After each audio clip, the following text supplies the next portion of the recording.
భగవద్గీతను అవగాహనము చేసుకోవడము అనేటువంటి ఈ కార్యక్రమంలో మనము ఈరోజు 3వ రోజులో ఉన్నాము.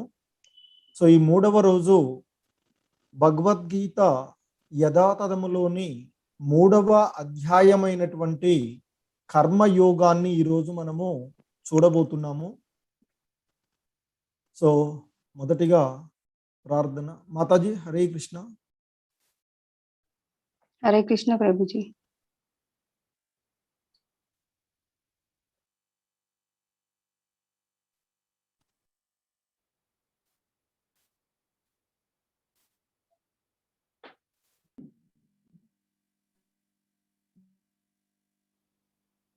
హరే కృష్ణ అండి. ఈరోజు మనము భగవద్గీత తృతీయాధ్యాయమైనటువంటి కర్మయోగాన్ని చూడబోతున్నాము. సో ఈ అధ్యాయాన్ని చూసే ముందుగా మొదటిగా గురు ప్రార్థన. హరే కృష్ణ మాతాజీ. हरे कृष्ण। श्री गुरु प्रणामము. ओम अज्ञान तिमिरांधस्य ज्ञानांजन शलाकया चक्षुरुन्मीलितं येन तस्मै श्री गुरवे नमः। श्री रूप प्रणामము. श्री चैतन्य मनोभीष्टं स्थापितं येन भूतले स्वयं रूपः कदा मह्यं ददाति स्वपदान्तिकम्। श्रील प्रभुपाद प्रणति। नमो ओं विष्णुपादाय कृष्ण प्रेष्ठाय भूतले श्रीमते भक्ति वेदांत स्वामिन् इति नामिने। नमस्ते सारस्वती देवे गौरवाणी प्रचारिणे निर्विशेषा शून्यवादी पाश्चात्य देशतारिणे। मंगलाचरणम्। वंदेहं श्रीगुरो श्रीयुता पदकमलं श्रीगुरून् वैष्णवांश्च श्रीरूपं साग्रजातं सहगण रघुनाथान्वितं तं सजीवं साद्वैतं सावधूतं परिजनसहितं कृष्णचैतन्यदेवं श्रीराधा कृष्णपादान् सहगण ललिता श्री विशाखान्वितांश्च। श्री कृष्ण प्रणामम्। हे कृष्ण करुणा सिंधो दीनबंधो जगत्पते गोपेश गोपिका कांता राधा कांता नमोस्तुते। श्री राधा प्रणामम्। तप्त कांचन गौरांगी राधे बृंदावनेश्वरी वृषभानुसुते देवी प्रणमामि हरिप्रिये। श्री वैष्णव प्रणामम्। वाञ्छा कल्पतरुभ्यश्च कृपा सिन्धुभ्य एव च पतितानां पावनेभ्यो वैष्णवेभ्यो नमो नमः। पंचतत्व मंत्रम। जय श्री कृष्ण चैतन्य प्रभु नित्यानंद श्री अद्वैत गदाधर श्रीवासादि गौर भक्त वृंदा। महामंत्रम। हरे कृष्ण कृष्ण कृष्ण हरे हरे हरे राम राम राम हरे हरे हरे कृष्ण कृष्ण कृष्ण हरे हरे हरे राम राम राम हरे हरे हरे कृष्ण कृष्ण कृष्ण हरे हरे हरे राम राम राम हरे हरे। जय राधा माधव कुंज बिहारी जय राधा माधव कुंज बिहारी गोपी जन वल्लभा गिरिवरधारी गोपी जन वल्लभा गिरिवरधारी यशोदनंदन व्रज जन रंजन यशोदनंदन व्रज जन रंजन यमुना तीरा वनचारी यमुना तीरा वनचारी जय राधा माधव कुंज बिहारी। हरे कृष्ण प्रभु जी। हरे कृष्ण माता जी। ధన్యవాదాలు ప్రభు जी। हरे कृष्ण माता जी, धन्यवाद। హరే కృష్ణ అండి. ఓం అజ్ఞానతిమిరాంధస్య జ్ఞానాంజనశలాకయా చక్షుర్మిలితం యేన తస్మై శ్రీ గురవే నమః. నమో ఓం విష్ణుపాదాయ కృష్ణప్రేష్టాయ భూతలే శ్రీమతే భక్తివేదాంత స్వామీతి నామినే. హరే కృష్ణ. సో నిన్నటి మనం చూసినటువంటి రెండవ అధ్యాయంలో ముఖ్యంగా ఆ రెండవ అధ్యాయం యొక్క పేరు మనం సాంఖ్య యోగము, దానినే గీతా సారము అని అనుకున్నాము. సో దాంట్లో ఒక్కసారిగా దాని యొక్క సారాంశంగా సమ్మరైజ్డ్గా చూసినట్లయితే, కర్తవ్య విమూఢైనటువంటి ఆ అర్జునుడు నేను ఆ బంధువులను, గురువులను, స్నేహితులను వాళ్ళందరినీ చూసిన తర్వాత యుద్ధం చేయనని ఆ రథంలో కూలబడిపోతాడు మొదటి అధ్యాయంలో. ఆ విధంగా ఆ కర్తవ్య విమూఢుడైనటువంటి అర్జునుని శ్రీకృష్ణ భగవానుల వారు మందలించడం జరుగుతుంది. ఆ తర్వాత అర్జునుడు అంటాడు కృష్ణుడితో, మమకారము అనే దోషము కారణంగా నా కర్తవ్య విషయంలో మోహం చెంది నేను శాంతిని కోల్పోయాను. నేను నీకు శిష్యుడును మరియు శరణాగతుడను. నాకు ఏది శ్రేయస్కరమో దయచేసి దానిని ఉపదేశము చేయము అని ఆ కృష్ణుణ్ణి అర్జునుడు అడగడం జరిగింది. ఆ తరువాత శ్రీకృష్ణ భగవానుల వారు ఆత్మతత్వాన్ని బోధించడం జరుగుతుంది. బోధిస్తూ చెప్తాడు, తానే చంపేవాడినన్నటువంటి భ్రమ వద్దు అని. అదే ఈ గీతా తత్వము కనుకని దీన్ని గీతా సారము అని కూడా పిలవడం జరుగుతూ ఉంటుంది. శరీరానికి ఆత్మకు ఉండేటువంటి భేదాన్ని వివరంగా చెప్పడం జరిగింది.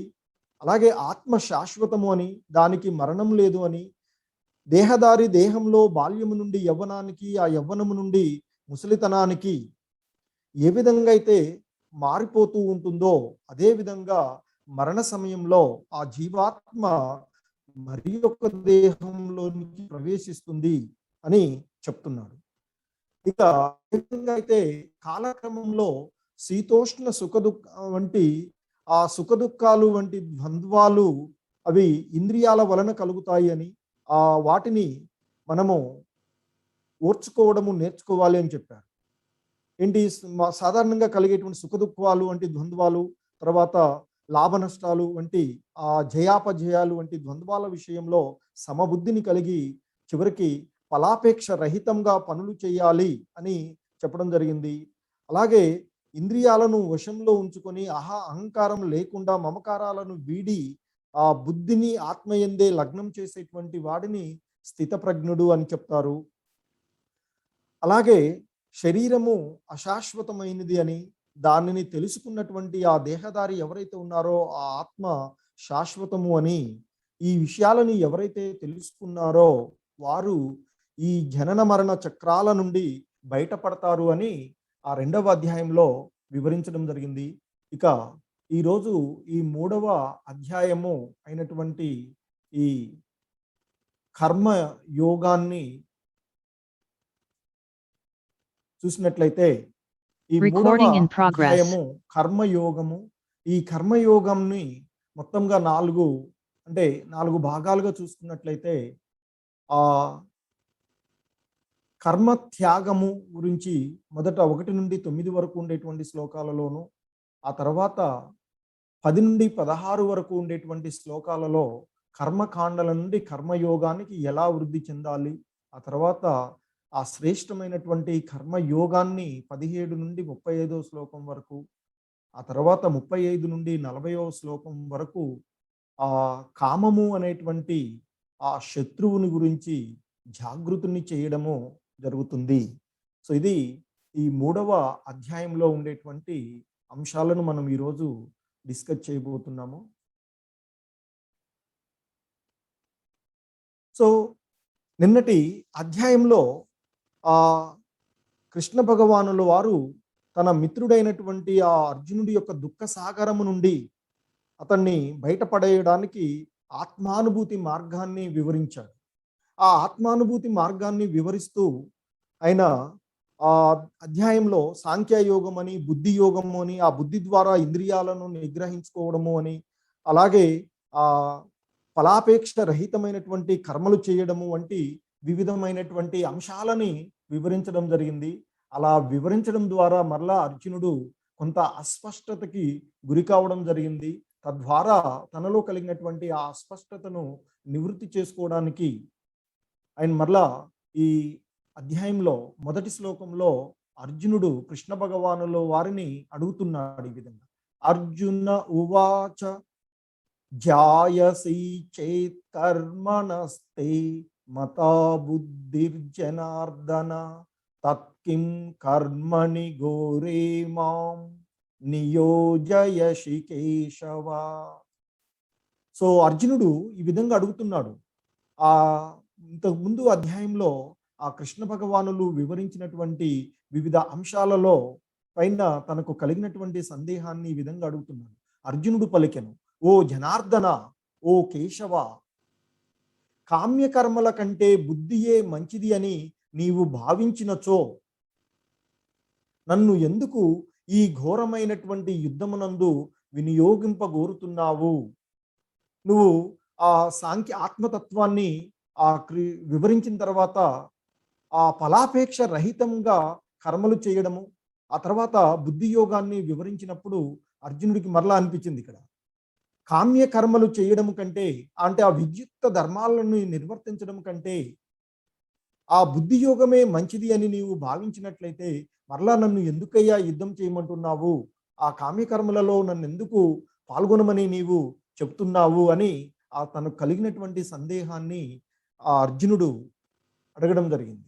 ఎందుకంటే చెప్పారు కదా వివిధంగా, అందులో సాంఖ్యయోగం ద్వారా బుద్ధి యోగము, బుద్ధి ద్వారా ఇంద్రియాలను నిగ్రహించుకోవడము, అదేవిధంగా ఫలాపేక్ష రహితంగా ఎలా కర్మలు చేయాలి, అదేవిధంగా స్థితప్రజ్ఞుడు అంటే ఏమిటి, ఆ ఇంద్రియాలను ఎలా నిగ్రహించుకోవాలి, ఆ సాధన స్థితి అనేటువంటి భిన్నమైనటువంటి మార్గాలను చెప్పేటప్పటికి అర్జునుడికి కొంత అస్పష్టత కలిగి అది క్లియర్ చేసుకోవడానికి అడుగుతున్నాడు ఈ ప్రశ్నని. దానికి కృష్ణ భగవానుల వారు సమాధానం చెప్తున్నారు.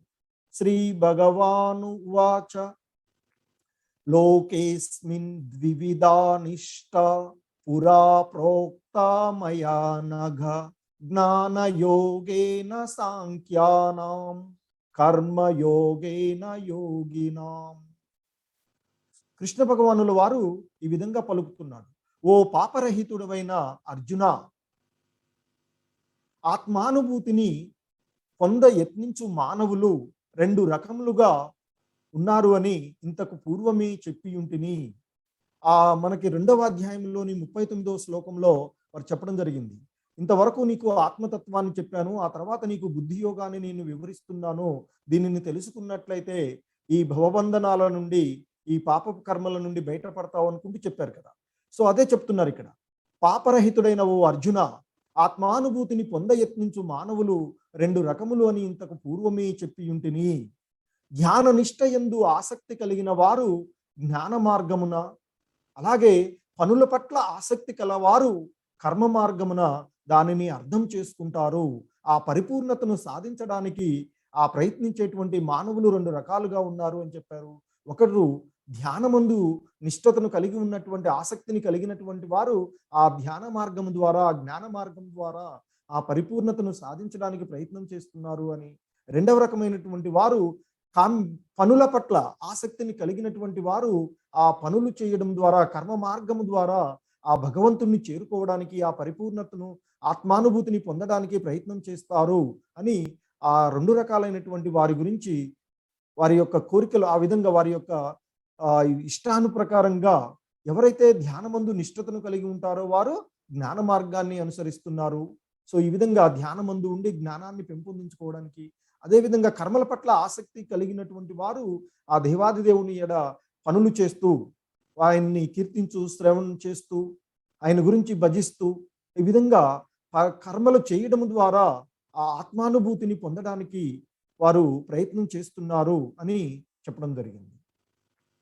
ఇంకా చెప్తున్నారు, ఇక కేవలము కర్మలు చేయనంత మాత్రాన మనిషి కర్మబంధాలకు దూరంగా ఉండలేడు.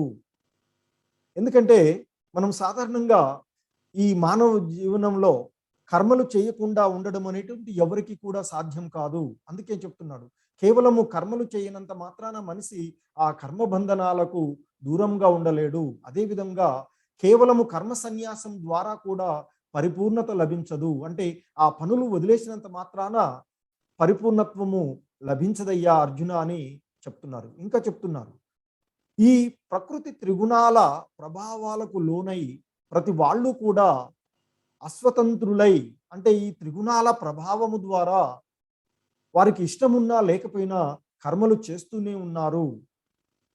ఆ కర్మలు చేయకుండా ఏ ఒక్కడు కూడా ఒక్క క్షణము కూడా ఉండలేరు.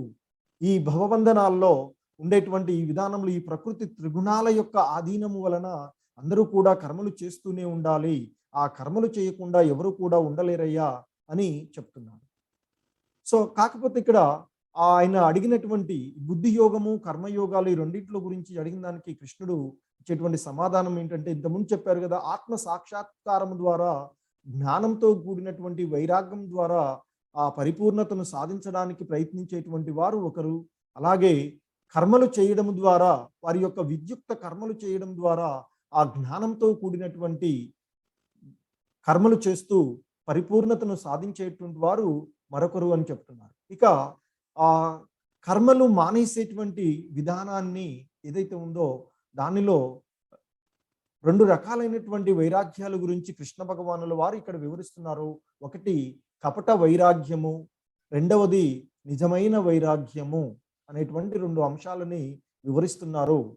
ఇక్కడ ఈ శ్లోకంలో చెప్తున్నారు, కర్మేంద్రియాని సంయమ్య ఆస్తే మనసా స్మరన్ ఇంద్రియార్థాన్ విమూఢాత్మ మిథ్యాచర సౌచ్యతే. సో పైకి కర్మేంద్రియాలను అదుపులో ఉంచిన మనసులో మాత్రం ఇంద్రియ విషయాలపైనే ఆలోచనలు చేస్తూ ఉండేవాడు తమని తామే మోసం చేసుకునేవాడు. అలాంటి అవివేకిని కపటాచారి, అంటే మిథ్యా ఆచారి అని అంటారు. సో సాధారణంగా కొంతమంది ఏం చేస్తుంటామంటే, పైకి అన్ని కూడా వదిలివేసిన వాళ్ళలాగా కనిపిస్తాం. అంటే ఇంద్రియాల విషయాలన్నింటినీ కూడా వదిలేసి వైరాగ్యాన్ని ప్రదర్శిస్తున్నట్లు కనిపిస్తూ ఉంటుంటారు. వస్త్రధారణ కానీ బయటికి కనిపించేటువంటి కానీ మనసులో మాత్రం ఆ ఇంద్రియాల పైన మమకారం మాత్రం వదిలివేసుకోలేడు. అలా ఉండేటువంటి వారు ఎవరైతే ఉన్నారో అటువంటి వారు వారిని వారే మోసం చేసుకుంటున్నారు అని చెప్తున్నాడు. అటువంటి వారు ఎవరైతే ఉన్నారో వారిని కపట ఆచార్యులు, మిథ్యా ఆచారి, దానిని కపట వైరాగ్యము అని అంటారు. ఎందుకంటే బయటకేమో అన్ని వదిలివేసిన వాళ్ళలాగా కనిపిస్తాం, ఇక్కడ కనిపిస్తూ ఉంటుంది బయటకు అన్ని వదిలేసింది, కానీ స్మోక్ చేయడం అనేటువంటిది, ఇంకా ఆ మనసులో కొన్ని ఉండేటువంటి ఆ ఇంద్రియ విషయాల సుఖాలపైన, ఈ భౌతికమైనటువంటి విషయాలపైన సుఖాలను వాళ్ళు వదులుకోలేకుండా ఉంటారు. బయటకు మాత్రం సన్యాసిలాగా కనిపిస్తూ ఉంటారు. అటువంటి వారిని వారిని కపట ఆచారులు అని, మిథ్యా ఆచారి అని, అటువంటి విధానం ఏదైతే ఉందో దానిని కపట వైరాగ్యము అని అంటారు అని చెప్తున్నారు. ఇక నిజమైనటువంటి వైరాగ్యము, యస్త్వింద్రియాని మనసా నియమ్యారభతే అర్జున కర్మేంద్రియై కర్మయోగం అసక్త సవిష్యస్యతే. సో ఓ అర్జున, మరోపక్క శ్రద్ధావంతులు మనసుతో కర్మేంద్రియాలను అదుపు చేసి ఫలాపేక్ష లేకుండా పనిచేసే కర్మయోగులు నిజంగా ఎంతో శ్రేష్ఠులు అని చెప్తున్నారు. సో ఇంతకుముందు చెప్పినటువంటిది బయటకేమో అన్నీ వదిలివేసిన వాళ్ళలాగా కనిపిస్తారు, మనసులో మాత్రమో ఆ ఇంద్రియ విషయాలపైన మమకారాన్ని వదులుకోలేనటువంటి ఒక రకమైనటువంటి యోగుల గురించి చెప్పారు, లేదా వైరాగ్యాన్ని గురించి చెప్పారు. ఇప్పుడు మరో రకమైనటువంటి వైరాగ్యం, వీరు ఎవరైతే ఉన్నారో వీరందరూ కూడా వారి విద్యుక్త ధర్మాలను నిర్వర్తిస్తూనే ఉంటాడు. అంటే పనులను త్యజించిన వారిలాగా కనిపించరు, కానీ మనసులో ఆ కర్మేంద్రియాలన్నింటినీ కూడా, ఆ ఇంద్రియాలన్నింటినీ కూడా అదుపులో ఉంచుకుంటారు. వారు చేసేటువంటి పనులపైన ఎటువంటి ఫలాపేక్ష లేకుండా పనులు చేస్తూ ఉంటుంటారు. అటువంటి ఆ పనులు చేసేటువంటి వారు ఎవరైతే ఉన్నారో, అంటే ఆ ఫలాపేక్ష రహితంగా కర్మలను నిర్వర్తించేటువంటి వారు ఎవరైతే ఉన్నారో వారే నిజమైనటువంటి ఎంతో ఉన్నతులు, శ్రేష్టమైనటువంటి వారు, వారే నిజమైనటువంటి యోగులు, వారే నిజమైనటువంటి ఆచార్యులు. అదే నిజమైనటువంటి వైరాగ్యము. సో ఇక్కడ మనకి ఈ దీనిలో కనిపిస్తున్నటువంటి వారు ఆ పూరి మహారాజుగా ఉండేవారట ఈయన. సో ఈయన రాజ్యాన్ని పరిపాలిస్తూ అందరితో సక్రమంగా ఉంటూనే ఆ దేవుడు ఎడ ఫలాపేక్ష రహితంగా పనులు చేస్తూ ఉండేవాడట. ఆయన అంతటి మహారాజుగా ఉండి అందరు నౌకర్లు అన్నీ ఉండే కూడా ఆ రథయాత్ర జరిగే సమయంలో ఆ రోడ్డు పైకి వచ్చి చీపురు పట్టుకొని ఆ దేవుడు ముందు ఊడుతూ ఉంటాడు. సో అటువంటి వారు ఎవరైతే ఉన్నారో, అంటే ఇంద్రియాలన్నింటినీ కూడా తన ఆధీనంలో ఉంచుకోగలిగినటువంటి వారు, సో అటువంటి వారు శ్రేష్ఠులు, వారే నిజమైనటువంటి వైరాగ్యాన్ని ప్రదర్శించేటువంటి వారు అని చెప్తున్నారు. అంటే మనసును ఆధీనంలో ఉంచుకొని రోడ్లు ఊడ్చేవాడైనా నిజమైనటువంటి శ్రేష్ఠుడు. అంతేకాని ఆ అన్ని పనులు వదిలేశాము అని చెప్పేసి ఉంటూ మనసులో మాత్రం వాటిపైన, ఆ ఇంద్రియ విషయాలపైన కోరికలు ఎవరైతే వదిలిపెట్టలేరో వారు కపట వైరాగ్యులు అని చెప్తున్నారు చాలా క్లియర్గా. ఇంకా చెప్తున్నారు, నీ కర్తవ్య కర్మ నీవు ఆచరించవలసిందే. అడిగాడు కదా, నేను యుద్ధం ఎందుకు చేయాలి, ఆయన కర్తవ్యాన్ని, నాకు బుద్ధియోగం మంచిదని చెప్తున్నావు కదా, నేను యుద్ధం ఎందుకు చేయాలి, ఆ కర్మలో నేను ఎందుకు పాల్గొనాలి అని అన్నాడు. సో దానికి సమాధానంగా చెప్తున్నాడు, నీ కర్తవ్యం, నీ విద్యుక్త ధర్మం ఏదైతే ఉందో దానిని నీవు తప్పక ఆచరించవలసిందే. ఎందుకంటే కర్మలు విడిచిపెట్టడం కంటే చేయడమే ఉత్తమమైనది. కర్మలు చేయకుండా మనిషి జీవనయాత్రను సాగించలేడు. సో చూడండి, మన యొక్క విద్యుక్త ధర్మాలను మనం ఖచ్చితంగా చేయాల్సిందే. మన బాధ్యతగా మనకు ఉండేటువంటి ధర్మాలు ఏవైతే ఉన్నాయో ఆ ధర్మాలన్నింటినీ కూడా మనం నెరవేర్చవలసిందే. ఒక టీచర్గా ఉండేటువంటి వాడు స్టూడెంట్స్కి సక్రమంగా పాఠాలు చెప్పి తన యొక్క విద్యుక్త ధర్మాన్ని తను నిర్వర్తించాలి. ఒక డాక్టర్గా తన యొక్క వృత్తి ధర్మాన్ని తను నిర్వర్తించాలి. ఇంజనీర్ ధర్మాన్ని. ఎవరు ఈ సమాజంలో గృహస్థాశ్రమంలో ఉన్నవారు వారి యొక్క ధర్మాలన్నింటినీ కూడా నిర్వర్తిస్తూ ఉండాలి. సో అలా నిర్వర్తించడమే ఉన్నతమైనది. అంతేకాని ఆ పనులు వదిలివేసి ఉండడము ఉన్నతమైనది కాదు అని చెప్తున్నారు ఇక్కడ. కాబట్టి ఇక్కడ చెప్తున్నాడు, నీ కర్తవ్య కర్మను నీవు ఆచరించవలసిందే. కర్మలు విడిచిపెట్టడం కంటే ఆ కర్మలను చేయడమే ఉత్తమమైనటువంటి మార్గము. సో కర్మలు చేయకుండా మానవులు ఎవరు కూడా జీవన యాత్రను సాగించలేరు అని చెప్తున్నారు. ఇంకా చెప్తున్నారు ఆయన, యజ్ఞార్థాత్ కర్మణోన్యత్ర లోకోయం కర్మ బంధనః తదర్థం కర్మ కౌంతేయ ముక్త సంగ సమాచర. విష్ణువు కొరకు యజ్ఞ రూపంలో చేసే కర్మలు చెయ్యాలి. అంటే మనం చేసేటువంటి పనులన్నీ కూడా కృష్ణార్పణ ధోరణిలో చేయాలి అని చెప్తున్నారు. లేనిచో ఆ పనులు ఈ జగత్తులో కర్మబంధనాలలో కట్టివేస్తాయి. అందుకే ఓ కుంతీపుత్రుడా, నీకు నిర్దేశింపబడిన విధులను వాటి ఫలితాలపైన ఆసక్తి లేకుండా విష్ణువును తృప్తిపరచడం కోసము నిర్వర్తించుము. సో ఇక్కడ మనం చేసేటువంటి పనులన్నీ కూడా ఆ పనులపైన మనము ఆపేక్ష లేకుండా, ఫలాలను ఆశించకుండా మన యొక్క కర్తవ్యంగా మనము భావించి చేసినట్లయితే, అది విష్ణువుకు అర్పిస్తూ చేసినట్లయితే, ఆ కర్మలు, మనం చేసేటువంటి కర్మలు ఏవైతే ఉన్నాయో ఆ కర్మల వలన కలిగేటువంటి మంచి చెడు అనేటువంటి ఆ బంధనాలు ఏవి కూడా మనకు అంటవు అని చెప్తున్నారు.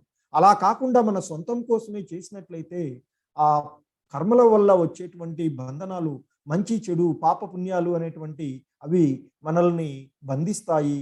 తద్వారా మనము ఈ జనన మరణ చక్రాలలో చిక్కుకొని పుట్టడము, మరణించడము, మరలా పుట్టడము, మరలా మరణించడము అనేటువంటి ఈ చక్రంలో జరుగుతుంది. కనుకనే విష్ణువు తృప్తి కోసమే నీవు పనులు చేస్తూ ఉన్నట్లయితే ఆ పనుల ద్వారా వచ్చేటువంటి మంచి చెడులు నీకు అంటకుండా ఈ జన్మలోనే నీవు ఈ భవబంధనాల నుండి విముక్తుడవవుతావు అని చెప్తున్నారు.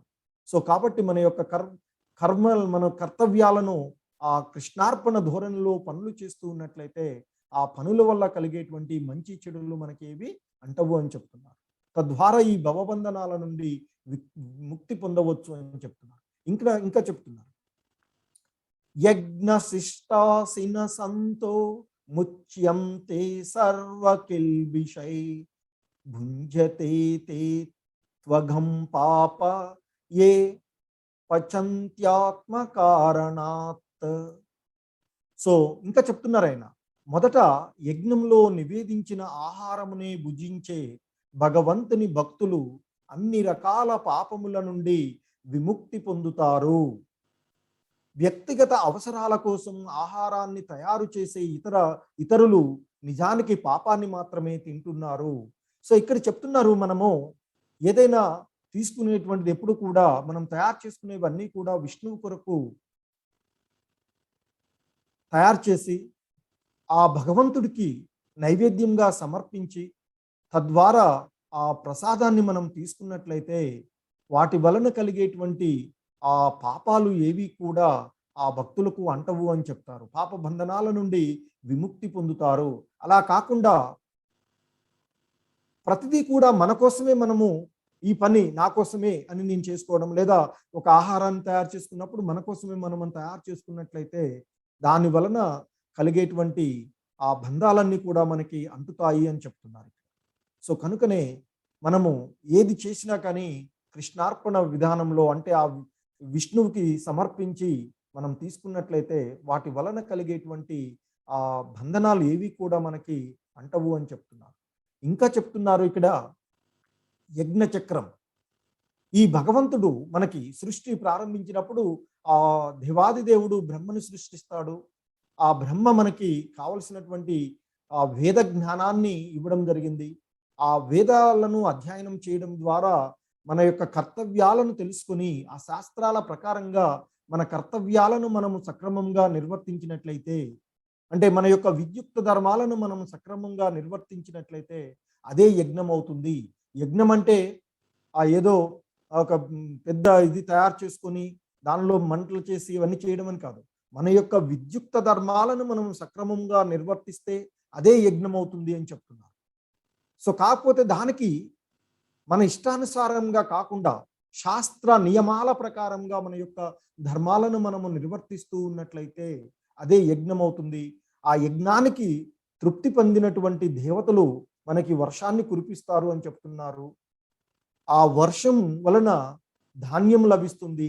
ధాన్యం పైన ఆధారపడి జీవులన్నీ కూడా జీవిస్తూ ఉంటాయి, జీవులు తయారవుతాయి అని చెప్తారు. ఆ జీవులు మనము ఆ విషయాలన్నింటినీ కూడా, అంటే ఆ విష్ణువుకి సమర్పించడం ద్వారా మనకి ఈ విధంగా యజ్ఞ చక్రము పూర్తి అవుతుంది అని చెప్తుంటారు. మనం తయారు చేసుకున్నవి ఆయనకి సమర్పించి ఆ ప్రసాదంగా వాటిని తీసుకోవడం ద్వారా మన యొక్క ఈ యజ్ఞ చక్రము, అంటే భగవంతుడు మనకి ఇచ్చినటువంటి జ్ఞానాన్ని ఉపయోగించుకొని మన యొక్క ధర్మాలను మనం సక్రమంగా నిర్వర్తించడమే యజ్ఞం అవుతుంది. ఆయన చెప్తారు, ఈ సృష్టి ప్రారంభించినప్పుడు దేవతలను సృష్టిస్తాడు, మానవులను సృష్టించి వారికి సఖ్యత ఇచ్చిపుచ్చుకునేటువంటి ధోరణి. మనము యజ్ఞ యాగాదులు దేవతలకు చేసినట్లయితే వారు సంతృప్తి చెంది మనకి ఆ వర్షాలు కురిపించడం, వర్షాల ద్వారా ధాన్యము, పాడి పంటలు అంటాం కదా, అవన్నీ కూడా లభించడము, వాటి ద్వారా మన జీవనం అవుతుంది. పరస్పర సహకారం ద్వారా జీవించమని దేవతలను మానవులను నేను సృష్టించాను అని చెప్తుంటాడు ఆ భగవంతుడు. ఇంకా చెప్తున్నారు, అన్నాద్భవంతి భూతాని పర్జన్యాదన్న సంభవ యజ్ఞాద్భవతి పర్జన్యో యజ్ఞ కర్మ సముద్భవ. ప్రాణులన్నీ ధాన్యంపై ఆధారపడి జీవిస్తాయి. అంతే కదా, ప్రాణులన్నీ కూడా ఈ ధాన్యం నుండే వచ్చేస్తున్నాయని చెప్తారు. మరి ధాన్యము ఎలా వస్తుందంటే వర్షం వల్ల ధాన్యము ఉత్పన్నమవుతుంది. మరి ఆ వర్షం ఎలా వస్తుందంటే యజ్ఞాచరణ మూలంగా వర్షం కురుస్తుంది. యజ్ఞము మరి ఎలా వస్తుందంటే ఆ విద్యుక్త కర్తవ్యముల నుండి సంభవిస్తున్నది. అంటే మన యొక్క విద్యుక్త ధర్మాలను మనము సక్రమంగా నిర్వర్తించినట్లయితే అదే యజ్ఞం అవుతుంది. ఆ యజ్ఞాలకు సంతసించినటువంటి దేవతలు మనకి కావలసినవన్నీ కూడా సమకూరుస్తారు. అంటే వర్షాలను ఇవ్వడం జరుగుతుంది. ఆ వర్షాల ద్వారా ధాన్యం లభిస్తుంది. ధాన్యం ద్వారా జీవులన్నీ కూడా ఆధారపడి ఉంటాయి అని ఆ యజ్ఞ చక్రం గురించి చెప్తున్నారు ఆయన. ఇంకా చెప్తున్నారు, కానీ ఆత్మానుభూతితో కూడిన జీవితంతో ఆత్మలోనే ఆనందమును పొందుతూ పరిపూర్ణ జ్ఞానంతో సంతృప్తి సంతోషము పొందేవాడికి చేయవలసినటువంటి కర్మలు ఏవి ఉండవు. ఆయన ఇంకా చెప్తున్నారు ఇక్కడ, అంటే ఆ జ్ఞానంలో పరిపూర్ణతను సాధించినటువంటి వారు ఎవరైతే ఉన్నారో, ఆ పరిపూర్ణత సాధించినటువంటి ఆ పరమాత్ములు ఎవరైతే, అంటే గొప్పవారు ఎవరైతే ఉన్నారో, మహానుభావులు, అటువంటి వారు ఆ ఆత్మానుభూతితో కూడి ఉండినటువంటి జీవితంతో ఆత్మలోనే ఆనందాన్ని పొందుతూ ఉండి ఆ పరిపూర్ణమైనటువంటి జ్ఞానంతో సంతృప్తి సంతోషాన్ని పొందినటువంటి వారికి ఈ అంటే కర్మలు చేయవలసినవి ఏవి కూడా ఉండవు. అంటే వారు పూర్తిగా సన్యాసాశ్రమంలో ఉన్నవారుగా భావించబడతారు అని చెప్తున్నారు. ఇంకా చెప్తున్నారు, యదాచరతి శ్రేష్ఠ తత్తదేవేతరో జనః సయత్ ప్రమాణం కురుతే లోకస్తద్ అన్వర్తతే. ఇంకా చెప్తున్నారు ఆయన. సో ఈ మహాత్ముల గురించి చెప్పారు కదా, గొప్ప వ్యక్తి ఏ పని చేస్తే సామాన్య జనులు దానిని అనుసరిస్తారు. ఉత్తమ కర్మల ద్వారా అతను నెలకొల్పినటువంటి ప్రమాణాన్ని ప్రపంచము అంతటా అనుసరిస్తుంది. సో ఒక గొప్ప వ్యక్తి ఏదైనా ఒక మార్గాన్ని మనకు నిర్దేశించినట్లయితే ఆ మార్గాన్నే మిగతా వారందరూ కూడా అనుసరిస్తూ ఉంటుంటారు అని చెప్తారు. ఉత్తమ కర్మల ద్వారా వారు నెలకొల్పినటువంటి ప్రమాణాన్ని ప్రపంచమంతా ఆచరిస్తుంది. సో మనం ఇప్పుడు చెప్పుకుంటుంటాం పురాణాల కథలలో ఉన్నటువంటి ఆ త్రేతాయుగంలో వచ్చినటువంటి శ్రీరామచంద్రుడు, ఆయన ప్రదర్శించినటువంటి ఉత్తమమైనటువంటి విధానాన్ని ఇప్పటికీ మనం తలుసుకుంటున్నాము. అంటే వారు చేసినటువంటి ఆ గొప్పవారు చేసినటువంటి ఆ గొప్పమైనటువంటి పనులను సాధారణమైనటువంటి వారందరూ కూడా అనుసరిస్తూ ఉంటుంటారని చెప్తారు. సో సాధారణంగా ఈ సమాజంలో మనం గొప్పవారు ఏదైతే మనకి ముందు అనుకరణలు ఏవైతే చేసిచ్చారో వాటిని మిగతా వాళ్ళంతా కూడా అనుసరిస్తూ ఉంటారు అని చెప్తారు. అందుకే మనం అందరం కూడా ఇక్కడ ముఖ్యంగా గమనించవలసినటువంటి అంశాలు, ఇంట్లో ఉన్నటువంటి పెద్దలు ఒక సక్రమమైనటువంటి మార్గాన్ని మనము అనుసరిస్తూ ఉన్నట్లయితే ఆ మిగతా వాళ్ళు కూడా మన తర్వాత ఉన్నటువంటి వారందరూ కూడా ఆ మార్గాన్ని అనుసరిస్తూ ఉంటారు. మనము నీతులు చెప్తూ వారిని ఆచరించమంటే ఎవరూ ఆచరించరు. కాబట్టి మనము ఎవరమైనా కానీ మనము ఆచరించే దాన్నే మనం చెప్తే అది ఉన్నతమవుతుంది ఇక్కడ. సో ఇక్కడ ఏదైతే ఆ గొప్ప జనులు, గొప్పవారు ఎవరైతే మహాత్ములు ఎవరైతే ఉన్నారో వారు ఆచరించి చూపినటువంటి మార్గాన్ని ఇతరులు కూడా ఆచరిస్తూ ఉంటారు అని చెప్పడం జరుగుతుంది.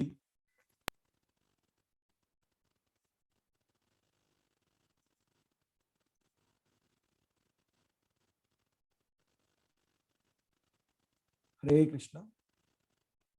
చూడండి ఇక్కడ ఒక చిన్న ఎగ్జాంపుల్. మామూలుగా ఒక లీడర్ ఉన్నాడు అనుకోండి, ఈయన ఏం చెప్తున్నాడు, ప్లీజ్ డోంట్ స్మోక్ అని చెప్తున్నాడు. చెప్పేటువంటి విధానం ఏం చెప్తున్నాడు, ప్లీజ్ డోంట్ స్మోక్. కానీ చేస్తున్నది ఏంటి, తనే స్మోక్ చేస్తున్నాడు. సో మరి అనుచరులు ఏం చేస్తారు, we will do what you do not what you say. అంతే కదా. మనము ఒకటి చేస్తూ ఇంకొకటి చెప్పామనుకోండి, మనం ఏది చేస్తున్నామో దాన్నే మిగతా వాళ్ళంతా చేయడానికి ప్రయత్నం చేస్తుంటారు. కాబట్టి మనము ఏదైతే ఆచరిస్తున్నామో దానిని చెప్పాలి, అంటే చెప్పేదాన్ని మనము ఆచరించాలి అని చెప్తున్నారు. సో సహజంగా ఇక్కడ మనము గుర్తుపెట్టుకోవాల్సినటువంటిది, సహజ నాయకులు విషయంలో చాలా జాగ్రత్తగా వ్యవహరిస్తూ ఉంటుంటారు. ఈ సమాజంలో సహజమైనటువంటి నాయకులు ఎవరు అంటే మొట్టమొదటిగా వచ్చేటువంటి వారు తల్లిదండ్రులు. ఆ తల్లిదండ్రుల నుంచి పిల్లలు సంస్కారాన్ని సాంప్రదాయాలన్నింటినీ కూడా నేర్చుకోవడం జరుగుతుంటుంది. కాబట్టి ఆ నాయకులు అనేటువంటి మనం అనుకుంటున్నామే, వారిలో మొదటగా సహజంగా ఉండేటువంటి నాయకులలో మొదటిగా ఉండేటువంటి వారు తల్లిదండ్రులు. సో కాబట్టి ఆ తల్లిదండ్రుల నుండి ఆ పిల్లలు వారు తల్లిదండ్రులు ఆచరించినటువంటి విషయాలను పిల్లలు కూడా ఆచరిస్తూ ఉంటుంటారు. ఆ తర్వాత సహజంగా వచ్చేటువంటి నాయకులు ఉపాధ్యాయులు, గురువులు అని చెప్పుకుంటాం. ఎందుకంటే తల్లిదండ్రుల తర్వాత నెక్స్ట్ పిల్లలు కానీ ఎవరైనా చేరేటువంటిది ఉపాధ్యాయుల దగ్గర, గురువుల దగ్గర. కాబట్టి ఆ గురువులు కూడా సహజంగా సక్రమమైనటువంటి వారు ఉన్నట్లయితే సమాజంలో పిల్లలు వీళ్ళంతా కూడా సక్రమంగా తయారవుతారు. ఆ తర్వాత దేశాధినేతలు. సో దేశాధినేతలు కూడా మార్గదర్శకులుగా ఉండాలి. ప్రస్తుత పరిస్థితులలో వారిని గురించి మనం ఎంత తక్కువగా మాట్లాడుకుంటే అంత మంచిగా ఉంటుంది. సో ఇక కాబట్టి మనము మన యొక్క నాయకుడిని, మనకు ఆచరించేటువంటి మన నాయకత్వాన్ని చూపేటువంటి వారిని, సక్రమమైనటువంటి వారిని ఎన్నుకోవాలి.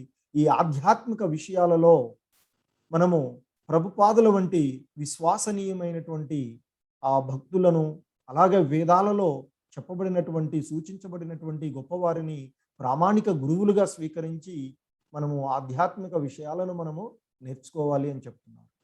నమే పార్థాస్తి కర్తవ్యం త్రిషు లోకేషు కించన నానా వాప్తమవాప్తవ్యం వర్త ఏవ చ కర్మని అని చెప్తున్నారు. ఇక ఓ పార్థ, ముల్లోకాలలోనూ నేను చేయవలసిన పని ఏమీ లేదు, నాకు లేనిది కానీ కావలసినది కానీ ఏమీ లేదు.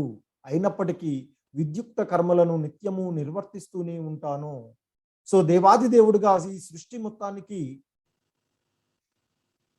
పోషించేటువంటి వాడుగాను ఉండేటువంటి ఆ దేవాది దేవుడికి ఈ ముల్లోకాలలోనూ చేయవలసినటువంటి పని ఏమీ లేదు అని చెప్తున్నాడు. ఆయనకి లేనిది కానీ కావలసినది కానీ ఏదీ లేదు. అయినప్పటికీ ఆయన యొక్క విద్యుక్త కర్మలను ఆయన నిత్యము నిర్వర్తిస్తూనే ఉంటాను అని చెప్తున్నారు. రేపు వచ్చేటువంటి అధ్యాయాల్లో చెప్తుంటారు. ఎప్పుడెప్పుడైతే ఎక్కడెక్కడైతే లోకంలో అధర్మము ప్రబలిపోతూ ఉంటుందో ఆయా కాలాలలో నేను నా యొక్క యథారూపంతో అవతరిస్తాను అని చెప్తాడు. అదేవిధంగా త్రేతాయుగంలో శ్రీరామచంద్రుడు గాను, ద్వాపర యుగంలోను శ్రీకృష్ణుడు గాను, సో ఇప్పుడు చెప్తున్నటువంటి కృష్ణుడు. సో ఆయన చెప్తున్నారు, సో అందరూ కూడా వారి వారి యొక్క విద్యుక్త ధర్మాలని నిర్వర్తించాలి అనేటువంటి కర్మలను గురించి చెప్తున్నారు. సో ఆయన ఆ ఆయన ఈ సర్వాంతర వ్యామి అయినటువంటి ఆయనకి చేయవలసినటువంటిది ఏమీ లేదు, ఆయనకు అవసరమైనటువంటిది ఏమీ కూడా అవసరం లేదు, ఆయనకి లేనిది కూడా ఏమీ లేదు. మొన్నే చెప్పుకున్నాం భగవానుడు అనేటువంటి అంశాన్ని నిన్నట్లా. సో 6 ఉన్నతమైనటువంటి విషయాలను, ఐశ్వర్యాలను కలిగినటువంటి వారు, సర్వ సంపదలను, సర్వశక్తి, సర్వ యశస్సు, సర్వ తేజస్సును కలిగినటువంటి, సర్వ వైరాగ్యము అన్ని కలిగినటువంటి వాడుగా ఉంటాడు. సో ఆయనకు లేనిదంటూ ఏదీ లేదు, కావలసినటువంటిది కూడా ఏమీ లేదు. అయినప్పటికీ ఆయన తన యొక్క కర్తవ్యాన్ని ఎప్పుడూ కూడా ఈ సృష్టి నడవడానికి కావలసినటువంటి కర్తవ్యాలన్నింటినీ కూడా తాను నిర్వర్తిస్తున్నాను అని చెప్తున్నాను. ఇంకా చెప్తున్నాను, ప్రకృతే క్రియమానాని గుణై కర్మాని సర్వశః అహంకార విమూఢాత్మ కర్తాహమితు మన్యతే. సో నిజానికి అన్ని కార్యములు కూడా ప్రకృతి త్రిగుణముల చేతనే చేయబడును. కానీ జీవాత్మ మిథ్యా అహంకారంతో కర్మలను తానే చేస్తున్నానని తలుస్తాడు. సో వాస్తవానికి ఆ కర్మ బంధనాల ప్రకారంగాను ఆ ప్రకృతి త్రిగుణాలు అయినటువంటి సత్వ రజో తమో గుణాలు అనేటువంటి ఆ 3 గుణాల చేతనే ఈ జీవాత్మ, ఈ శరీరాన్ని తీసుకున్నటువంటి ఈ జీవాత్మ పనులు చేస్తూ పోతూ ఉంటారు వారి యొక్క కర్మల ప్రకారంగా. కానీ అది ఎరుగక ఆ మిథ్యా అహంకారంలో ఆ చేస్తున్నటువంటి పనులన్నీ కూడా నేనే చేస్తున్నాను అనేటువంటి భావనలో ఉంటున్నాడు. కానీ వాస్తవానికి ఆ ఆత్మ చేస్తున్నటువంటి, ఆ జీవాత్మ చేస్తున్నటువంటి పనులన్నీ కూడా ఆ కర్మానుబంధంగా వచ్చినటువంటివి, ఆ ప్రకృతి త్రిగుణాల ఆధీనం చేతనే ఈ పనులన్నీ కూడా చేయబడుతున్నాయి అని చెప్తారు. సో ఇక్కడ చూడండి, ఇక్కడ రాంగ్ యాటిట్యూడ్లో మిథ్యా అహంకారం ద్వారా ఉండేటువంటి వాళ్ళు తప్పు చేస్తున్నా కానీ ఐఎమ్ ఆల్వేస్ రైట్ అనేటువంటి ఒక మిథ్యా అహంకారంలో ఉన్నట్లయితే దానిని ఎవరు కూడా ఆచరించరు. డోంట్ టీచ్ మీ అని చెప్తాను, నువ్వు చెప్పబోకవా అని చెప్తుంటారు. సో కాబట్టి ఆ విధంగా ఈ మిథ్యా అహంకారం ద్వారానే అన్నీ కూడా మనమే చేస్తున్నాము. నేనే ఇప్పుడు అర్జునుల్లో కూడా వచ్చినటువంటి భావన అదే వచ్చేసింది, నేను అందరినీ చంపేస్తున్నాను అని ఏదో భావించబోయాడు. సో దానికోసమే నిన్నటి అధ్యాయంలో నీవు ఎవరిని చంపట్లేదయ్యా, ఆత్మతత్వాన్ని వివరించడం జరిగింది. మరలా ఆత్మ గురించి చెప్పినట్టుగా ఈ రోజు ఏమో ఆయనకి మరలా నేను ఎందుకు ఈ కర్మలు చేయాలి అనే డౌట్ వస్తే ఆ కర్మ విషయాలను, కర్తవ్యాన్ని బోధిస్తున్నాడు ఈ అధ్యాయంలో కృష్ణ భగవానుల వారు. ఇక ఇవన్నీ విన్న తర్వాత మరలా అర్జునుడికి కలిగినటువంటి సందేహాలని అడుగుతున్నాడు. అర్జున ఉవాచ అతకేన ప్రయుక్తోయం పాపం చరతి పూరుషః అనిచ్చన్నపి వార్ష్ణేయ బలాదివ నియోజితః. అర్జునుడు ఈ విధంగా పలుకుతున్నాడు, ఓ వృష్ణి వంశీయుడా, అంటే ఓ యదు వంశీయుడా, ఇష్టం లేకపోయినా మానవుడు దేని బలవంతం వల్ల ఈ పాపపు పనులు చేస్తున్నాడు. సో సాధారణంగా మనకి తెలుస్తూ ఉంటుంది, మనం చేసేటువంటి కర్మల్లో తప్పుడు పనులు ఉన్నవి అనేటువంటి భావన మనకు కలుగుతూనే ఉంటుంది. అయినా ఆ పనులు చేస్తూనే ఉంటాము. సో దుర్యోధనుడి గురించి మనం ఈ యుద్ధానికి కారణమైనటువంటి ఆ దుర్యోధనుడి గురించి మాట్లాడితే దుర్యోధనుడు అంటాడు అంట, కర్ణుడితో చాలాసార్లు అంటాడట, నేను చేస్తున్నవన్నీ తప్పులు అని తెలుసు నాకు, కానీ అదే చేయబుద్ధి అవుతుంది నాకు అని అంటాడు. సో ఇక్కడ కూడా అర్జునుడు అడుగుతున్నాడు, ఓ వృష్ణి వంశీయుడా, అంటే కృష్ణుణ్ణి అడుగుతున్నాడు ఇక్కడ, ఓ యదువంశీయుడా, ఇష్టం లేకపోయినా మానవుడు దేని బలవంతం వల్ల ఈ పనులు చేస్తున్నాడు, ఈ పాపకర్మలు చేస్తాడు. సో అని అర్జునుడు తనకు కలిగినటువంటి సందేహాన్ని, ఎవరో బలవంతంగా చేయించినట్లుగా ఈ పాప పనులన్నీ చేస్తూ ఉంటుంటాము, అవి అవి సరైనటువంటి పనులు కావు అని తెలిసినా కూడా ఆ పనులు ఎందుకు చేస్తున్నాము అనేటువంటి తన యొక్క సందేహాన్ని అడుగుతున్నాడు అర్జునుడు ఇక్కడ. సో దానికి మరలా కృష్ణ భగవానుల వారు సమాధానం ఇస్తున్నారు. శ్రీ భగవానువాచ కామయేష క్రోధయేష రజోగుణ సముద్భవ మహాశనో మహాపాప్మ విద్యే నమిహ వైరిణం. శ్రీ భగవానుడు పలుకుతున్నాడు, ఈ విధంగా చెప్తున్నాడు, ఓ అర్జున, అది కేవలము కామమే, అది రజోగుణం వల్ల కలిగి తర్వాత క్రోధముగా పరిణమిస్తుంది. ఇదే ఈ ప్రపంచాన్ని కబలించేటువంటి పాపమయ శత్రువు. సో ఇక్కడ అర్జునుడు అడిగాడు కదా, మరి ఎందుకు ఈ మానవులు మనం చేస్తున్నటువంటివన్నీ కూడా తప్పు అని తెలిసినప్పటికీ కూడా ఆ తప్పుడు పనులు ఎందుకు చేస్తున్నారు అని అడిగాడు కదా. దేని ప్రభావం వలన ఆ తప్పుడు పనులు చేస్తున్నారు అని అడిగితే దానికి సమాధానం చెప్తున్నాడు, ఓ అర్జున, అది కేవలము కామము, మనిషిలో కలిగినటువంటి ఆ కామము, లస్ట్ అనేటువంటిది ఏదైతే ఉందో దాని మోహము, ఆ మోహము ద్వారానే ఈ తప్పుడు పనులన్నీ కూడా చేస్తున్నాడు. మరి అది ఎందుకు వస్తుందంటే అది రజోగుణం వల్ల కలుగుతుంది. ఆ రజోగుణం వల్ల కలిగినటువంటి ఆ కామము ఏదైతే ఉందో, కోరికలు ఏవైతే ఉన్నాయో, కామం అంటే ఇక్కడ కోరికలు, మోహము, ఆ కోరికలు మోహం ఏదైతే ఉందో అది తర్వాత క్రోధంగా అంటే కోపంగా పరిణమిస్తుంది. ఆ కామం వలన కలిగినటువంటి కోపము, క్రోధము ఏదైతే ఉందో అదే ఈ ప్రపంచాన్ని కవలించేటువంటి పాపమైనటువంటి శత్రువయ్యా అర్జున అని చెప్తున్నారు. ఇంకా చెప్తున్నారు ఇక్కడ, ధూమేనా వ్రియతే వైహిని యథాదర్శో మలేన చ యతోల్బేనావృతో గర్భః తథా తేనేదమావృతం. ఓ అర్జున, పొగ చేత అగ్ని, మురికి చేత అద్దము, గర్భం చేత పిండము కప్పివేచినట్లుగా జీవుడు ఈ కామము అంటే కోరికలు, మోహము యొక్క వివిధ దశల చేత ఆవరించబడి కప్పబడుతున్నాడయ్యా. ఆ మానవులలో ఉండేటువంటి జ్ఞానం ఏదైతే ఉందో ఆ జ్ఞానము ఈ కామము అనేటువంటి, మోహము అనేటువంటి, ఆ కోరిక అనబడేటువంటి దాని చేత కప్పబడి ఉంటుందయ్యా.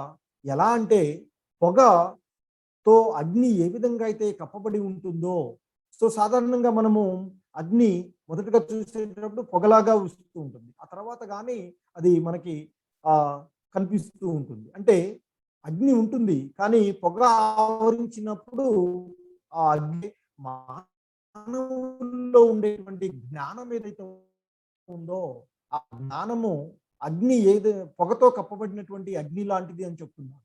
సో మనలో ఉండేటువంటి, ఎందుకంటే ఈ 84 లక్షల జీవజాతులలో జ్ఞానాన్ని కలిగి ఉన్నటువంటి వాడు, ఆలోచించగలిగేటువంటి వాడు మానవుడు. సో కనుకనే ఈ జన్మలోనే, ఈ మానవ జన్మలో ఉండగానే పరిపూర్ణతను సాధించడానికి ప్రయత్నించమని భగవద్గీత బోధిస్తున్నది. సో ఇక్కడ ఆయన చెప్తున్నారు, ఈ కామము అనేటువంటిది ఏదైతే ఉందో అది ఈ మానవులను వివిధ దశల ద్వారా, ఈ జీవులను ఈ వివిధ దశల ద్వారా అది ఆవరించబడి ఉంటుంది, వారిలో ఉండేటువంటి జ్ఞానాన్ని.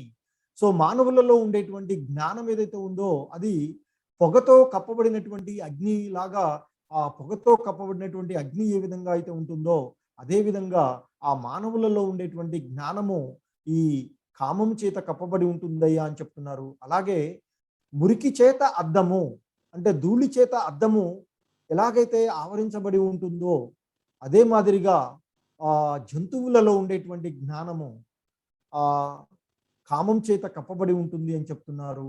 అలాగే పిండము గర్భం చేత కప్పబడినట్లుగా ఈ జంతువులలో ఉండేటువంటి జ్ఞానం, అంటే ఇక్కడ మనం అర్థం చేసుకోవలసినటువంటి జీవులలో ఉండేటువంటి జ్ఞానము వివిధ దశలలో ఉండేటువంటి కామము ద్వారా కప్పబడి ఉంది అని చెప్పారు. అంటే మనలో ఉండేటువంటి జ్ఞానము ఆ కామం చేత, మోహం చేత కప్పబడి, కోరికల చేత కప్పబడింది. ఎలా పోల్చారంటే అగ్ని పొగ, అంటే అగ్ని చుట్టూ ఉండేటువంటి పొగ చాలా ఈజీగా తొలగిపోతుంది. సో అలాగే మనము ఈ జ్ఞానాన్ని కలిగి ఉండేటువంటి మానవులము త్వరగా ఆ కృష్ణ భక్తి భావనలో పాల్గొనవచ్చు, తద్వారా ఈ భవబంధనాల నుండి ముక్తి పొందవచ్చు అని చెప్తారు. అలాగే అద్దంపై ఉండేటువంటి దుమ్ము ఉందనుకోండి, అది అంత ఈజీగా తొలగిపోదు. దాన్ని తొలగించాలి అంటే ఏం చేయాలి? ఒక గుడ్డ తీసుకోవాలి, లేదా గుడ్డ పెట్టి మీరు తుడుస్తూ ఉండాలి. అలాగే ఆ జంతువులలాగా, అంటే ఎక్కువ కామంతో ఉండే కోరికల చేత కప్పబడి ఉండేటువంటి వారు ఆ జంతువులతో పోల్చబడుతూ ఉంటుంది. అటువంటి వారిలో ఉండేటువంటి ఆ జ్ఞానాన్ని బయటకు తీయడానికి చాలా శ్రమించాల్సి ఉంటుంది. ఆ భగవంతుడి యొక్క నామాన్ని నిరంతరము జపించడము, వాటి గురించి వినడము, అలా చేయడం ద్వారా, అదేవిధంగా ఈ కలియుగంలో మనము ఆ హరే కృష్ణ మహామంత్రాన్ని నిరంతరము జపిస్తూ ఉన్నట్లయితే, హరే కృష్ణ కృష్ణ కృష్ణ హరే హరే, హరే రామ రామ రామ హరే హరే అనేటువంటి ఆ మహామంత్రాన్ని నిరంతరము జపిస్తూ ఉన్నట్లయితే అద్దంపై ఉన్నటువంటి దుమ్ము ఏ విధంగా అయితే తొలగించబడుతుందో గుడ్డతో తొలగించినట్లుగా మన హృదయంలో ఉండేటువంటి ఆ మాలిన్యం ఏదైతే ఉందో, మోహం ఏదైతే ఉందో, ఆ కామము అనేటువంటి కోరికలు ఏవైతే ఉన్నాయో అవన్నీ కూడా ఒక గుడ్డతో తొలగించినట్లుగా, పరిశుద్ధమైనటువంటి గుడ్డతో తొలగించిన విధంగా తొలగించబడుతుంది అని చెప్తారు. సో అలాగే ఇక వృక్షాలలో, ఇక వృక్షాలు అవి చాలా, వాటిని అంత తొందరగా బయటికి రావడం జరగదు. అంటే ఇక మూర్ఖంగా ఉండేటువంటి, అంటే తమోగుణ సంబంధితమైనటువంటి వారిలో ఆ విధంగా ఉంటుంది ఈ కామము అని చెప్తుంటారు. ఇంకా చెప్తున్నారు, ఈ కామానికి నిలయాలుగా ఉండేటువంటివి ఇంద్రియాని మనోబుద్ధి రస్యాదిష్టాయముచ్యతే ఏతైర్విమోహయ యేష జ్ఞానమావృత్య దేహినం. ఈ కామానికి ఇంద్రియాలు, మనస్సు, బుద్ధి, ఆశ్రయాలు అని చెప్తారు.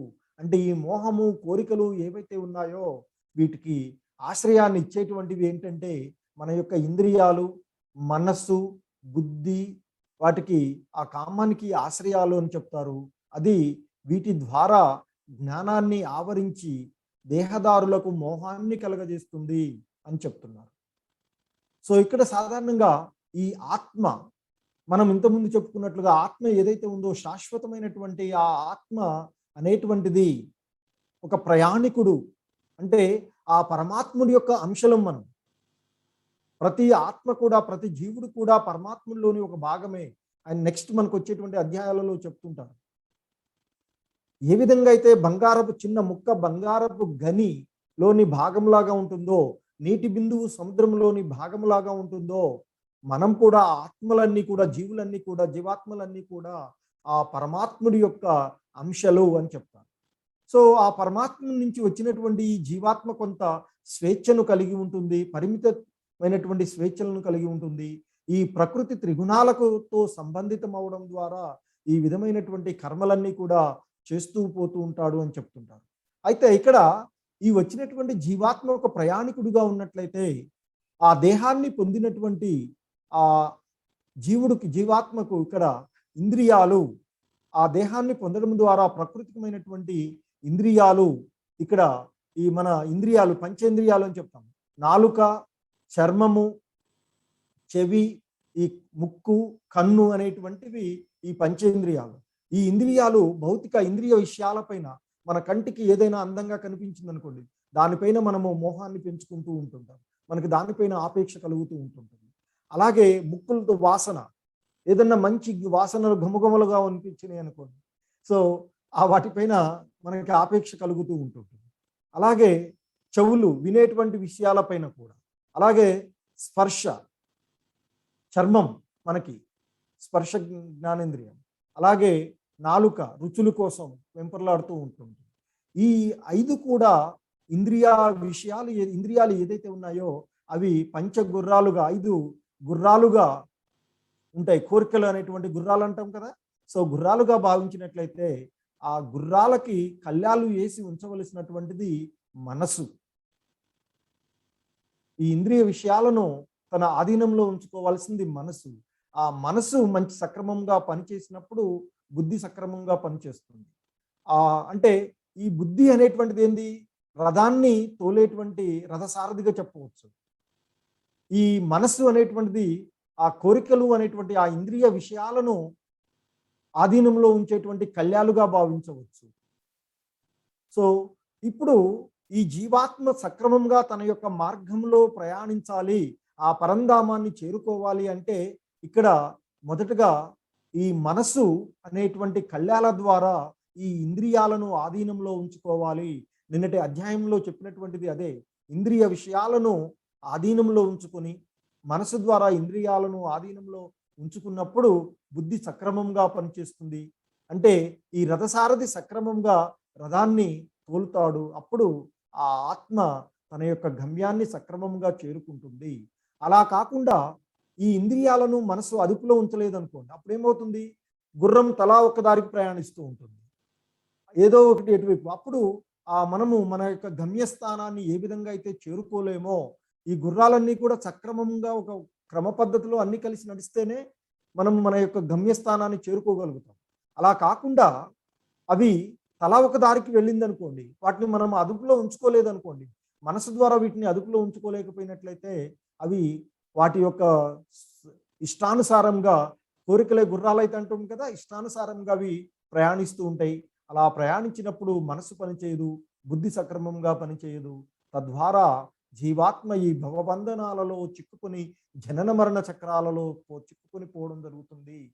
సో ఈ విధంగా చెప్తారు, ఇంద్రియ విషయాల కంటే ఇంద్రియాలు ఉన్నతమైనవి, ఇంద్రియాల కంటే మనసు ఉన్నతమైనదని, మనసు కంటే బుద్ధి ఉన్నతమైనదని, ఈ బుద్ధి కంటే కూడా ఆత్మ మరింత ఉన్నతమైనది అని చెప్తారు. సో ఇక్కడ ఇంద్రియ భోగ విషయాలు, మనం ఈ వస్తువులు ఏదైతే ఉన్నాయో వాటిని భౌతికమైనటువంటి కోరికలను నెరవేర్చేటువంటి వస్తువులను ఇంద్రియ భోగ వస్తువులు అని చెప్తాము. వాటిని కంటే ఉన్నతమైనవి ఇంద్రియాలు, ఇంద్రియాల కంటే ఉన్నతమైనది మనసు, మనసు కంటే ఉన్నతమైనది బుద్ధి, వీటన్నిటికంటే కూడా ఉన్నతమైనటువంటిది ఆత్మ అని చెప్తారు. సో చివరిగా చెప్తున్నారు చివరి శ్లోకంలో, ఏవం బుద్ధే పరం బుద్ధ్వా సంస్తభ్యాత్మనమాత్మనా జహి శత్రుం మహాబాహో కామరూపం దురాసదం. ఓ మహాబాహువులు కలవాడా, ఇలా బుద్ధి కంటే ఆత్మ గొప్పదని గుర్తించి బుద్ధితోనే మనసును నిలకడ చేసుకొని ఆ కామరూపంలో ఉన్న బలీయమైనటువంటి శత్రువుని సంహరింపాలి. అంటే ఆ మోహము, కామము అనేటువంటి కోరికలు ఏవైతే ఉన్నాయో వాటన్నింటినీ కూడా వదిలివేయాలి అని చెప్తున్నారు. అలా వదిలివేయడం ద్వారా మనసు నిలకడ అవుతుంది. మనసు నిలకడగా ఉన్నప్పుడు బుద్ధి సక్రమంగా పనిచేస్తుంది. బుద్ధి సక్రమంగా పనిచేసినట్లయితే ఆత్మ తన గమ్యాన్ని సక్రమంగా చేరుకోగలుగుతుంది అని చెప్తారు. కాబట్టి మనం తెలుసుకోవలసినటువంటిది ఏంటంటే, ఈ శత్రువుని ఎక్కడ కనుక్కోవాలి? అంతకుముందే చెప్పుకున్నాం, ఇంద్రియాలు, మనసు, బుద్ధి, ఆ కోరికలు అనేటువంటి శత్రువుకి స్థానాలు. కాబట్టి ఇంద్రియాలను మనము నియమిత పద్ధతుల ద్వారా మన ఆధీనంలో ఉంచుకున్నట్లయితే, దానికి మనసుని జపించడం పైన ఆ హరే కృష్ణ నామాన్ని, హరినామాన్ని నిరంతరము జపించడం ద్వారా మనసును మన ఆధీనంలో ఉంచుకోవచ్చు. ఆ మనసు మన యొక్క ఆధీనంలో ఉన్నట్లయితే మనము ఆధ్యాత్మిక విషయాలపైన మన యొక్క ధ్యాస కలుగుతుంది. భగవద్గీత వంటి పుస్తకాలను మనం చదవడం ద్వారా ఆధ్యాత్మిక జ్ఞానం పెరుగుతుంది, బుద్ధి పెరుగుతుంది. తద్వారా మనము ఉన్నతమైనటువంటి పరిపూర్ణమైనటువంటి స్థితిని పొందగలుగుతామని చెప్పాం. ఇంతకుముందే చెప్పుకున్నాం, కామానికి నివాసమైనటువంటి స్థానాలు ఇంద్రియాలు, మనసు, బుద్ధి. సో కాబట్టి దాన్ని నియంత్రించాలి అంటే మనము ఇంద్రియాలను నియంత్రించుకోవాలి. తర్వాత మనసుని ఆధీనంలో ఉంచుకొని బుద్ధి సక్రమంగా పనిచేసేటువంటి విధంగా ఆధ్యాత్మిక జ్ఞానం అంటే ఇక్కడ ఆత్మ జ్ఞానాన్ని, ఆధ్యాత్మిక బుద్ధిని, ఆధ్యాత్మిక బలాన్ని పెంపొందించుకోవడం ద్వారా మనము పరిపూర్ణతను సాధించవచ్చు అని చెప్తారు. సో ఈ అధ్యాయం యొక్క పాఠం ఏంటంటే, ఇంద్రియాలను నియంత్రించడం ద్వారా కామాన్ని జయించండి, అంటే కామాన్ని జయించవచ్చు. ఆ మనసుని హరినామ జపం చేయడంలో మరియు భగవద్గీతను చదవడంలో నిమగ్నం చేయాలి. అలా చేయడం ద్వారా మనము ఆ ఆత్మ యొక్క తత్వాన్ని తెలుసుకున్న వాళ్ళమై ఆ భగవంతుడి ఆత్మ యొక్క శాశ్వతమైనటువంటి గమ్యం ఆ పరంధామాన్ని చేరుకోగలుగుతాము. సో దానికి చెప్తున్నారు ఇక్కడ కలి సంతరణ ఉపనిషత్తులో చెప్పబడినటువంటి ఏంటంటే, హరే కృష్ణ కృష్ణ కృష్ణ హరే హరే, హరే రామ రామ రామ హరే హరే. దీన్ని చెప్తున్నారు ఇక్కడ, ఇతి షోడశకం నామనం కలి కల్మష నాశకం నాత పరతరోపాయ సర్వ వేదేషు దృశ్యతే. అంటే అన్ని వేద సాహిత్యాలను వెతికినను, అన్ని వేద సాహిత్యాలలో వెతికిన తర్వాత ఈ కలియుగానికి హరే కృష్ణ మహామంత్రం జపం కంటే అత్యున్నతమైనటువంటి అత్యుత్తమ యోగ ప్రక్రియ కనుగొనబడలేదు అని చెప్తున్నారు. సో కలి సంతరణ ఉపనిషత్తులో చెప్పబడినటువంటి అంశం ఇది.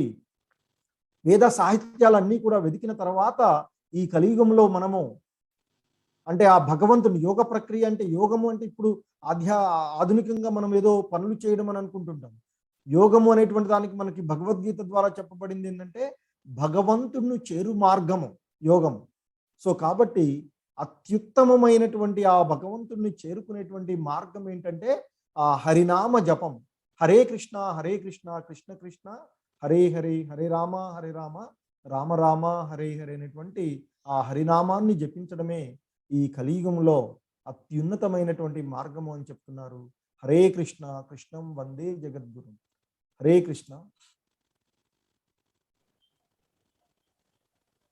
హరే కృష్ణ ప్రభు. హరే కృష్ణ ప్రభు. హరే కృష్ణ. Recording stopped.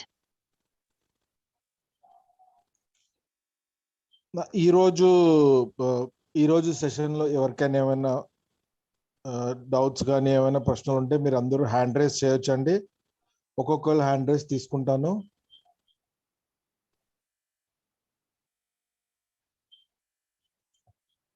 హరే కృష్ణ. హరే కృష్ణ. మధుమతి దేవి మాతాజీ. హరే కృష్ణ మాతాజీ, అన్మ్యూట్ చేసుకోండి. హరే కృష్ణ ప్రభుజీ. హరే కృష్ణ మాతాజీ.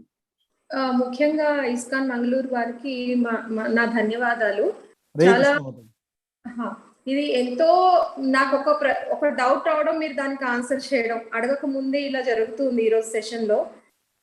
చాలా మీరు చాలా అంటే ఎక్కడ ఎలా చెప్పాలో ఏమీ తెలియని నాలాంటి వాళ్ళకు కూడా మీరు చాలా వివరంగా చెప్తున్నారు. అయితే నాకు ఒక చిన్న డౌట్ వచ్చింది. ఏంటంటే బుద్ధి జ్ఞానము రెండు ఒకటేనా, వేరే అయితే ఎలాగ వేరు? అంటే మాతాజీ ఇక్కడ మనసు, బుద్ధి, చిత్తము అనే దాదాపు జ్ఞానము అనేటువంటివి ఒకటే అని చెప్తారు. కాకపోతే అవి వివిధ దశలు అని చెప్తారు. Okay Mataji. Okay, thank you. Hare Krishna. Hare Krishna.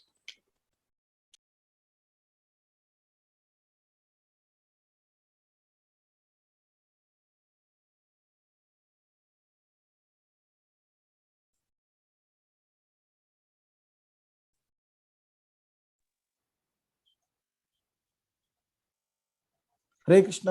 ఇంకా హరే కృష్ణ. రాజశేఖర్ ప్రభు, హరే కృష్ణ, అన్మ్యూట్ చేసుకోండి. రాజశేఖర్. హరే కృష్ణ ప్రభు గారు. హరే కృష్ణ. హరే కృష్ణ ప్రభు గారు. నాకు చిన్న డౌట్ వచ్చింది. జీవిత పాఠము అనే దాన్ని ఒక్కసారి చెప్పగలరా ప్రభు గారు? హరే కృష్ణ. జీవిత పాఠం అనే ఒక చిన్న అంటే ఈ భగవద్గీత అంటే ఈ అధ్యాయం ద్వారా మనం తెలుసుకోవాల్సినటువంటి పాఠం ఏంటంటే, ముందుగా మనము మన యొక్క ఇంద్రియాలను నియంత్రించుకోవాలి అని చెప్తున్నారు ప్రభు. అంటే మన యొక్క విషయాలు మనకి ఏంటి, ఈ ప్రాపంచికంలో కనిపించేవన్నీ చూడగానే, కళ్ళు అనేటువంటి ఇంద్రియాల ద్వారా మనం చూడగానే అందమైనవి ఏవేవో కనిపిస్తుంటాయి. వాటన్నిటిపైన మన యొక్క దృష్టి మరలుతూ ఉంటుంటుంది. అలాగే వినేటువంటివి కానీ, మనము వాసన చూసేటువంటివి, తినేటువంటి విషయాలు, వీటన్నిటిపైన ఈ భౌతికమైనటువంటి తాత్కాలికమైనటువంటి ఆనందాన్ని కలిగించేటువంటి వాటిపైన ఈ ఇంద్రియాలు వాటిపైకి మమకారాన్ని పెంచుకుంటూ ఉంటాయని చెప్తారు. కాబట్టి అలా జరగకుండా ఆ ఇంద్రియాలని మొదట నియంత్రించుకోవాలి. ఆ ఇంద్రియాలను నియంత్రించడం అనేటువంటిది మనసు అనేటువంటి కళ్యాల ద్వారా పనిచేయబడుతుంది. ఆ మనసు ద్వారా ఇంద్రియాలను నియంత్రించుకున్నట్లయితే బుద్ధి సక్రమంగా పనిచేస్తుంది. బుద్ధి సక్రమంగా పనిచేసినట్లయితే మనం మన యొక్క విద్యుక్త ధర్మాన్ని, అంటే మన జ్ఞానాన్ని పెంపొందించుకొని మన యొక్క గమ్యం ఏంటి అనేది మనం తెలుసుకోగలుగుతాం. సో అందుకే చెప్తున్నారు ఈరోజు ఈ అధ్యాయం యొక్క పాఠంలో, ఇంద్రియాలను మొదట నియంత్రించుకోవడం ద్వారా కామం ఏదైతే ఉందో, మన మోహము, కోరికలు అనేటువంటి కామం ఏదైతే ఉందో దాన్ని జయించండి అని చెప్తున్నారు. దాని కొరకు మనసు వీటిని కంట్రోల్లో చేసుకోవాలి అంటే మనసును హరినామ జపం చేయడంలో ఉంచండి అని చెప్తున్నారు. అలాగే ఆ భగవద్గీతను చదవడంలో నిమగ్నం చేయండి. తద్వారా బుద్ధి సక్రమంగా పనిచేసి జ్ఞానము పెంపొందించుకోవడము ద్వారా మనము మన యొక్క గమ్యాన్ని మనం చేరుకోగలుగుతాము. అంటే మనము ఆత్మతత్వాన్ని తెలుసుకొని ఆ పరిపూర్ణతను సాధించగలుగుతాము అని చెప్తున్నారండి. హరే కృష్ణ ప్రభుజీ. సంతోషం ప్రభు గారు. హరే